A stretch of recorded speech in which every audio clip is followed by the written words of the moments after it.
Viewers আসসালামু আলাইকুম। বাংলাভি টেলিভিশনের প্রতি শনিবারের নিয়মিত আয়োজন এফএম ম্যাথড নিবেদিত ইংলিশ আওয়ারে আমি খালিদ চৌধুরী আপনাদেরকে স্বাগত জানাচ্ছি।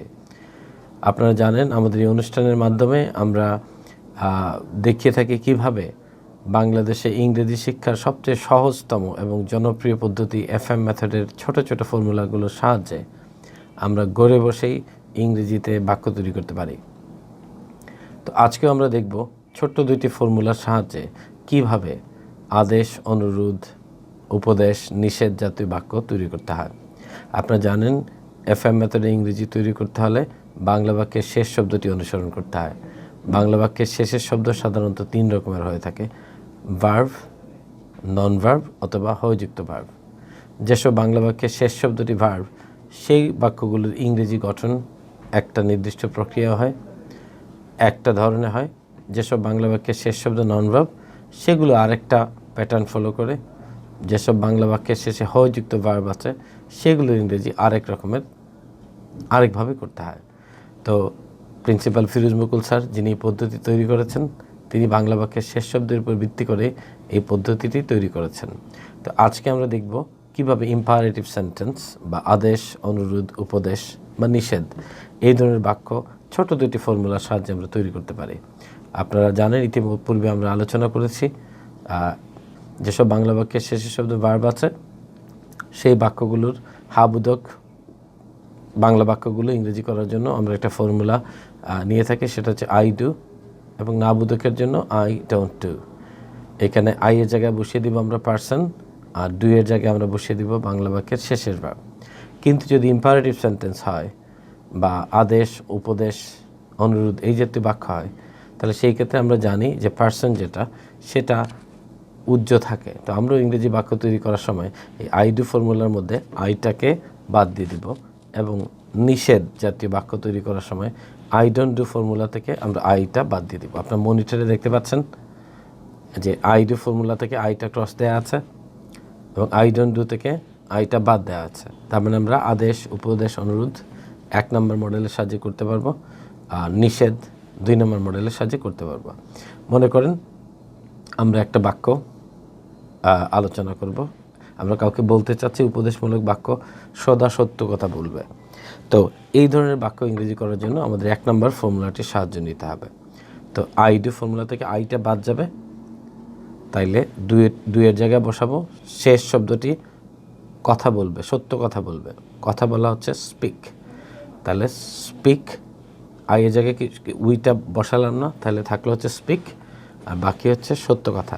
স্পিক দ্য ট্রুথ, সত্য কথা বলবে। পুরো বাক্যটা ছিল সর্বদা সত্য কথা বলবে, তাহলে সর্বদার শব্দটা আগে বসিয়ে দিলাম, অলওয়েজ স্পিক দ্য ট্রুথ।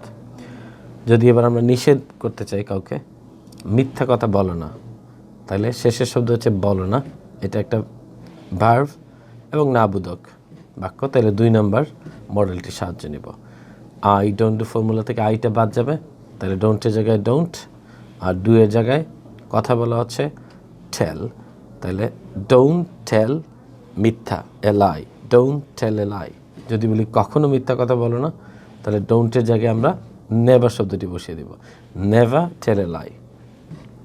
এইরকম করে আমরা অনেকগুলো আদেশ, অনুরোধ, উপদেশ, নিষেধ জাতীয় বাক্য তৈরি করতে পারবো। ভিউয়ার্স, আমরা আরও কিছু বাক্য এই মডেলগুলোর সাহায্যে কিভাবে তৈরি করতে হয় সেটা দেখি। যদি আমরা একজনকে বলতে চাই যে এখন ঘুমাতে যাও, তো লাস্টের শেষ শব্দটা কি? যাও, তাহলে এটা 1 নম্বর মডেলের এই 2 এর জায়গায় বসিয়ে দেবো। যাওয়া ইংরেজি কি? গো, গো টু স্লিপ নাও। এইরকম করে আমরা নাবোধক যদি আরেকটা বাক্য বলি, নিষেধ করি, বেশি রাত জেগো না। কারণ মা বাবা যদি বলতে চান তার বাচ্চাদেরকে যে তুমি বেশি রাত জেগো না, শেষ শব্দ হচ্ছে জেগো না, এটা একটা ভার্ব, এটা তারা নিষেধ করা বোঝাচ্ছে, তাহলে আমরা 2 নম্বর মডেলটির সাহায্য নেব।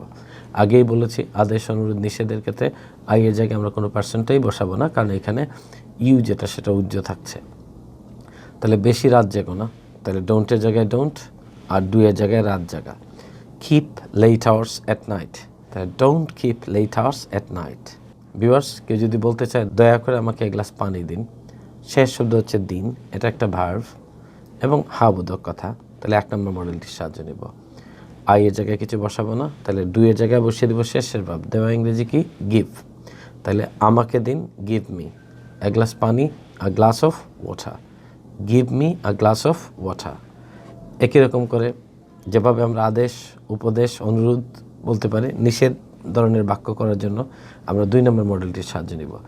দূষিত পানি পান করো না, দূষিত পানি পান করো না। তাহলে কোন মডেলটির সাহায্য নেব? নিশ্চয়ই 2 নম্বর মডেলটির সাহায্য নেব। আই ডোন্ট ডু মডেলটির সাহায্যে এটা ইংরেজি করতে পারবো, এবং এই ধরনের ক্ষেত্রে আমরা আই বা পার্সনের জায়গায় কিছু বসাবো না। তাহলে দূষিত পানি পান করো না, তাহলে ডোন্টের জায়গায় ডোন্ট, আর ডু এর জায়গায় শেষের ভার্বটি হচ্ছে পান করা, ড্রিঙ্ক।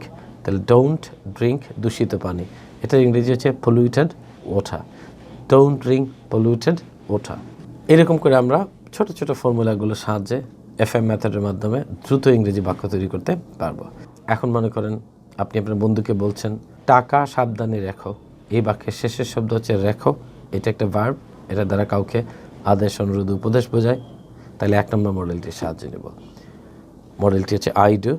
মনিটর আপনারা দেখছেন, আই এর জায়গায় কিছু বসাবো না, ডু এর জায়গায় রেখো, মানে হচ্ছে টাকা সাবধানে রেখো, শেষ শব্দ হচ্ছে রেখো, এটা একটা ভার্ব এবং এটা দ্বারা আদেশ, অনুরোধ, উপদেশ জাতীয় কথা বোঝায়। তাহলে 1 নম্বর মডেলটির সাহায্যে ইংরেজি করব। আই এর জায়গায় কিছু বসাবো না, ডু এর জায়গায় রেখো কথাটার ইংরেজি বসিয়ে দেব কিপ। তাহলে কি রাখো? তোমার টাকা। কিপ ইউর মানি, নিরাপদে বা সাবধানে, safely. Keep your money safely. এখন যদি আমরা বলি হারানো টাকার জন্য আফসোস করো না, এত কথা বলার পরেও, সাবধানে রাখার কথা বলার পরেও একজন টাকাটা হারিয়ে ফেলছে। এখন আপনি যদি বলতে চান হারানো টাকার জন্য আফসোস করো না, তাহলে শেষের শব্দ হচ্ছে আফসোস করো না, এটা একটি ভার্ব। এই বাক্যটিকে ইংরেজি করার জন্য আমরা 2 নম্বর মডেলটির সাহায্য নেব। তাহলে আফসোস করো না, তাহলে আই এর জায়গায় ইউটা বসাবো না, তাহলে থাকলে হচ্ছে ডোন্ট। ডু এর জায়গায় বসিয়ে দিব শেষ ভার্ব আফসোস করা, শেষ শব্দ আফসোস করা। তো ডোন্ট আফসোস, আফসোস করা মানে হচ্ছে রিপেন্ট। ডোন্ট রিপেন্ট ইয়োর হারানো টাকা, your lost money. Don't repent your lost মানি। আমরা যদি এরকম আরেকটি বাক্য বলতে চাই, মিথ্যাবাদীকে বিশ্বাস করো না, তাহলে শেষ শব্দ হচ্ছে বিশ্বাস করো না, বিশ্বাস করা ভার্ব, না বোধক কথা। তাহলে আমরা 2 নম্বর মডেলটির সাহায্য নেব। তাহলে ডোন্ট, বিশ্বাস মানে হচ্ছে believe, don't believe a liar. একই রকম করে আমরা হাবোধক বাক্য বলতে পারবো, না বোধক বাক্য বলতে পারবো। একজন যদি উপদেশ দেন 5 ওয়াক্ত নামাজ পড়ো, তাহলে 1 নম্বর মডেলটির সাহায্য করব। নামাজ পড়া হচ্ছে সে ইয়োর প্রেয়ার্স 5 ওয়াক্ত 5 Times, say your prayer 5 Times. একই রকম কথা আমরা বলতে পারি নামাজ মিস করো না, তাহলে 2 নম্বর মডেলটির সাহায্য নিব। Don't miss your prayer. অর্থ সঞ্চয় করতে চেষ্টা করো, শেষ শব্দ হচ্ছে চেষ্টা করো, ট্রাই। তাহলে ট্রাই টু, সঞ্চয় করা মানে হচ্ছে সেভ, ট্রাই টু সেভ মানি। একইভাবে আমরা এই বাক্যটা বলতে পারি কোনো কাজ ফেলে রেখো না, তাহলে 2 নম্বর মডেলটির সাহায্য করব। ডোন্ট, ফেলে রাখা মানে হচ্ছে leave, don't leave any work undone, don't leave any work undone. তাহলে টাইমলি কাজটা করো বা সময় মতো কাজটা করো, 1 নম্বর মডেলটির সাহায্য করব। Work on time. তো ভিউয়ার্স, আমরা দেখলাম কিভাবে এফএম মেথডের এই 2টি ফর্মুলার সাহায্যে আমরা দ্রুত আদেশ, অনুরোধ, উপদেশ এবং নিষেধ জাতীয় কথাগুলো বলতে পারি। হাবুদুকের ক্ষেত্রে অনুরোধ, উপদেশ এই জাতীয় কথায় শেষে আমরা বাক্যের শুরুতে বা শেষে আমরা প্লিজ শব্দটি বসিয়ে দিলে আরও বেশি মডেস্টি সেইখানে আমরা শো করতে পারবো। একবার যখন আপনি এই ধরনের বাক্য তৈরি করতে পারবেন, তখন আপনি বন্ধু বান্ধবের সাথে নিয়মিত চর্চা করবেন, তাহলে আপনার পক্ষে বেশি বেনিফিট পাওয়া সম্ভব। আপনি খালি বুঝলেন কিন্তু কারোর সাথে কথা বললেন না, চর্চা করলেন না, তাহলে বেশি বেনিফিট পাওয়া আসলে সম্ভব না।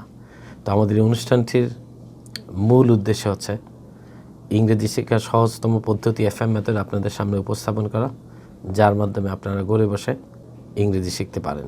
আগামী পর্বে আবারও দেখা হবে। সবাই সুস্থ থাকুন, ভালো থাকুন। আসসালামু আলাইকুম।